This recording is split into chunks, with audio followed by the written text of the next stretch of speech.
Okay then guys, so the release of patch 1.05 has actually unfolded a hell of a lot. We're going to show you exactly what on this little example here, and by this little example I mean this really big dude.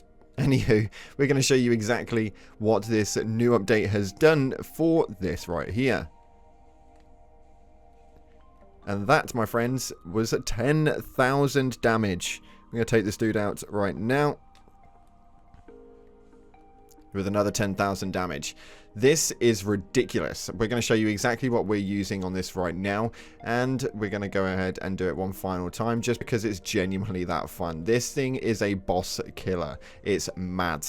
The numbers that this thing springs out, especially with the combination that you can do, is just mental. Not only that, but it helps that the weapon is really freaking good as well. I'm just saying. Okay, so we're going to run you through exactly what it is that we're doing, but before we do, if you'd be so kind, smash that like button, subscribe, post notifications turned on, and let's jump into what this thing actually is. So as you guys will have already noticed, this is the Waves of Darkness, and we've got this on the Watch Dogs Magic Greatsword. Now, the Waves of Darkness wasn't exactly buffed in 1.05, although it did make it a little bit more viable as the extra waves were able to cause the damage output with a significant hitbox this time round. Anywho, this right here is on the Watch Dogs Magic Greatsword plus 25. Now this has a absolutely phenomenal physical power with a B in the intellect scaling. On top of that, we have also got a strength buff from the Omen Smirk Mask, which is again really freaking helpful as it does boost up my strength to over 50. Then what we are also using on top of that is obviously the Gravelstone Seal alongside Golden Vow and Flame Give Me Strength, just to give you those added extra buffs. As far as this, we'll talk about this in a different video, but irrelevant to it, we've gone for the Radagon Saw Seal as it does give you the nice little buff in your strength, and it's kind of like a core pointer for it, that's for sure. We've got the Magic Scorpion Charm as it raises the magic attack. We've got the Shard of Alexander, and I've gone for the Axe Talisman. Now there is quite a significant reason as to why I've gone for the Axe Talisman on this one, but we'll get into that in just a second. In the flask, we have gone for the Strength Not Crystal Tier, which boosts the strength quite nicely on top of it, and we've obviously got the Magic Shroud Cracked Tier. Now, you're probably wondering why I've gone for the Axe Talisman. It's actually really simple. When we look at the actual abilities for this right here, you are actually able to pop off the Wave of Darkness and then press R2 straight away to give an additional swing, which is actually attached.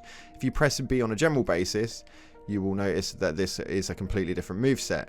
It goes over the top, whereas when you use the Waves of Darkness and follow it up with a heavy attack, it gives this nice old swing with an animation field, and that causes a ridiculous amount of damage. So we're going to show you exactly how much damage right now, so you guys can kind of scale up exactly how good this thing is. Now I think this guy has around 8,000 in health, so we're quickly going to pop this. We're going to use this.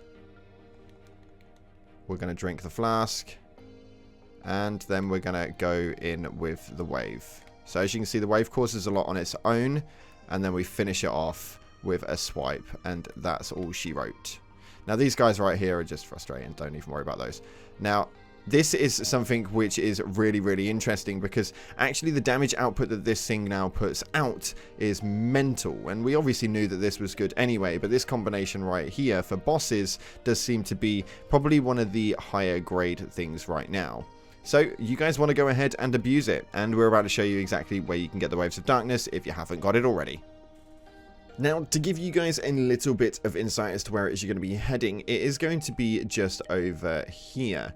On the Ansel River, we've got the Scarlet Rot Ponds, and this is where you're going to be starting off, and you're going to be making your way through to the Grand Cloister. Grand Cloister is going to send you off the edge of a cliff with a coffin, and this is where the main boss is going to lie.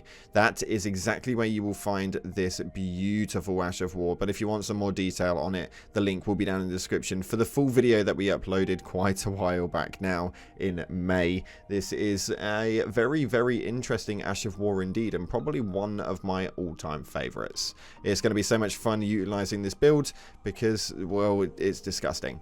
But anywho, thanks again for watching, guys. Appreciate your faces. If you haven't already, like, subscribe. Appreciate you all, and as always, I'll see you in the clouds.